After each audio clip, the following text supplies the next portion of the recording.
Hello everyone and welcome back to Pause Café. I am Sophie. And I am David. Welcome, welcome, welcome. We are so happy you are here with us today. Whether you are joining us for the very first time or you are a returning listener who comes back every episode, honestly, both make us equally happy. You are part of our little cafe family now. And before we do anything else today, before we even tell you what we are talking about, we have a small but very important favor to ask you. Yes, and it will only take you about 10 seconds, so please stay with us.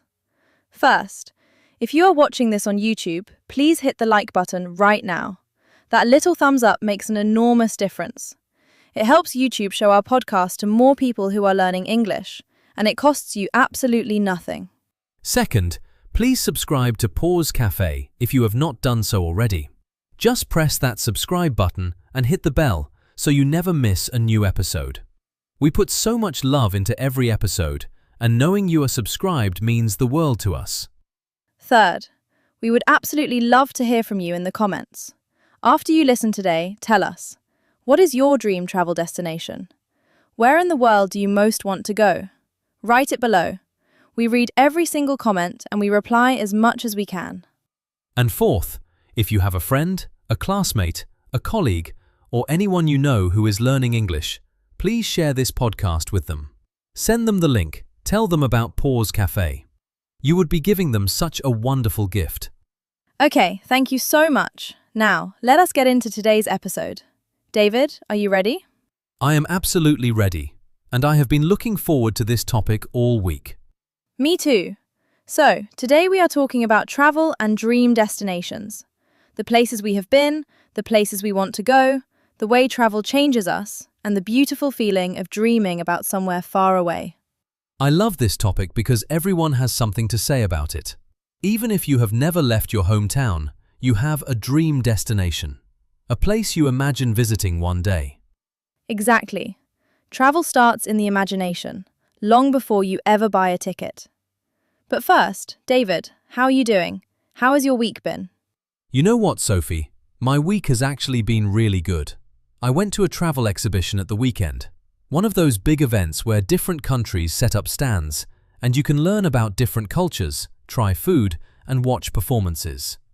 Oh, I love those. Which country's stand did you spend the most time at?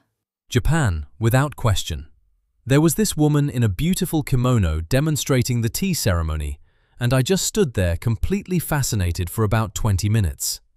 That sounds incredible. Japan is very high on my list of places I want to visit, actually. Mine too. We might be going to Japan together in this conversation, Sophie. I would not complain at all. What about you, listeners? Have you ever been to a travel exhibition or a cultural event like that? It is such a great way to discover new places without leaving your city. It really is. Sophie, how was your week? My week was a little stressful, honestly. Work was very busy. But I coped by doing something I love. I spent Sunday evening looking at travel photos online. Just browsing through beautiful images of places around the world. Mountains, beaches, old cities, colourful markets. That is such a good way to escape for a little while. It completely is. Even just looking at a beautiful photo of somewhere far away, for a moment you are transported. You forget about your emails and your to-do list. The power of imagination. Exactly. Okay, let us start with the big question.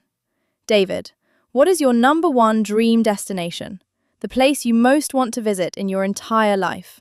Okay, I have thought about this a lot, and my answer is Japan. Specifically, I want to see Kyoto in spring, during cherry blossom season.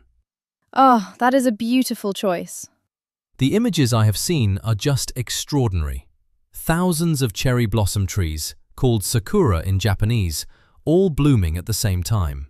The streets and parks are covered in soft pink and white flowers. People have picnics under the trees. It only lasts for about 2 weeks every year, which makes it feel even more special. That temporary quality makes it magical, I think. The Japanese even have a concept for appreciating beautiful things that do not last. It is called mono no aware. It roughly means the bittersweet feeling of things that are temporary and beautiful. That is gorgeous. I love that there is a specific word for that feeling. Japanese has so many words like that, for feelings and experiences that other languages do not have a single word for. It is one of the things that makes me want to learn the language. Are you learning Japanese? I have tried 3 times, and every time I get to the writing system and I think, okay, maybe next year. That is very honest. What is your dream destination, Sophie? Mine is Morocco, specifically the city of Marrakesh. I have wanted to go for years. Everything about it sounds magical to me. The colours, the architecture, the food, the souks. Souks. For our listeners who might not know that word, a souk is a traditional market in North Africa and the Middle East. Usually a maze of narrow streets with hundreds of small shops selling spices, fabrics, jewellery, ceramics and leather goods. Yes, and from everything I have read and seen, the souks in Marrakesh are just overwhelming in the best possible way. The smell of spices, the sound of people calling out, the colours of the fabrics and pottery everywhere you look. It sounds like a full sensory experience. Completely. I also love the architecture. The riads, which are traditional Moroccan houses built around a central garden or courtyard, are just breathtakingly beautiful. The tiles, the carved wood, the fountains. I have seen photos of those. They look like something from a fairy tale. They really do. And the food. Oh, David, Moroccan food. Tell me. Tagine. Do you know tagine? I have had it once, in a Moroccan restaurant here. It is a slow-cooked stew, right? Made in a special clay pot with a cone-shaped lid. Exactly. The name tagine refers to both the dish and the pot it is cooked in. And the flavours are extraordinary. A combination of savoury and sweet, spices like cumin, cinnamon and ginger, sometimes with dried fruit like apricots or prunes mixed with meat. It sounds unusual, but it is absolutely incredible. I remember being surprised by the sweet and savoury combination the first time I tried it.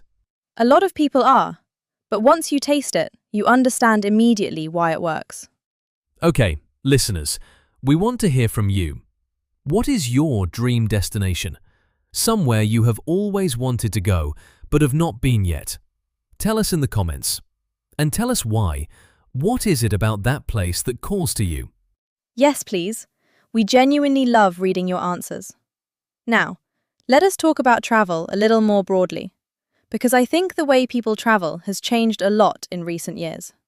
Massively. I think the biggest change is that travel has become much more accessible for more people. Budget airlines, for example, have made it possible to fly to another country for the price of a nice dinner. Which is amazing. When my parents were young, flying was a luxury that very few ordinary people could afford. It was something special, something you did maybe once in your life. Whereas now, many people think nothing of jumping on a plane for a weekend away.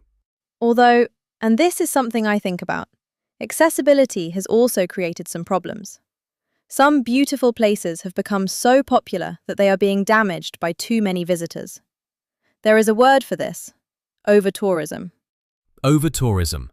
That is when too many tourists visit a place and start to harm it. The environment, the local culture, the daily life of the people who live there.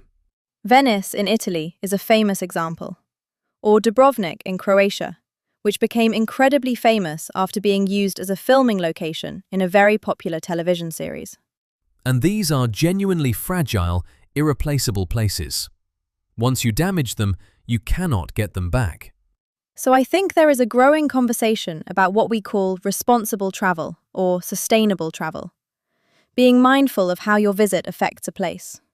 Things like staying in locally owned accommodation rather than big international hotel chains, eating at local restaurants, learning a few words of the local language, not littering, not touching historical monuments, respecting local customs. Exactly.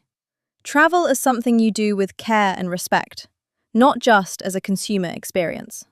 I think that is a really important mindset, and honestly, traveling more mindfully usually makes the experience richer too. You connect with the place and the people in a much deeper way. Completely. Okay, Let us do a little vocabulary section, because travel vocabulary is so useful and comes up in real life all the time. Great idea. I will give you a situation and you give the word. Ready? Ready. You arrive in a new city and you go to the place at the airport or train station where you pick up your bags after a flight or journey. What is that place called? The baggage claim, or luggage carousel, because the bags go around on a moving belt. Perfect. Next one. You are traveling and you need a document that shows you have permission to enter a foreign country. What is it? A visa. V-I-S-A. Some countries require a visa before you travel, which you apply for in advance. Other countries give you a visa on arrival, or do not require one at all, depending on your passport. Good. Next, you book a room in a small, family-run place to sleep, and your breakfast is included in the price. What is it called? A bed and breakfast, often shortened to B&B. Very common in the UK and Ireland especially. Usually much more personal and charming than a hotel. Love a good B&B. Okay, last one. You are exploring a new city on your own, without a tour guide, just wandering and discovering things by chance. What is the word for that kind of relaxed, spontaneous exploration? I would say you are wandering, or exploring. Some people use the French word flâner, which means to stroll without purpose, just absorbing the atmosphere of a place. I love that word, flâner. Being a flâneur, someone who wanders and observes. It is one of my favorite things to do in a new city. No plan, no map, just walking and seeing what you find. I completely agree. Some of the best travel experiences I have had were completely accidental. A tiny restaurant I stumbled upon down a side street. A local festival I did not know was happening. A beautiful viewpoint I found by getting slightly lost.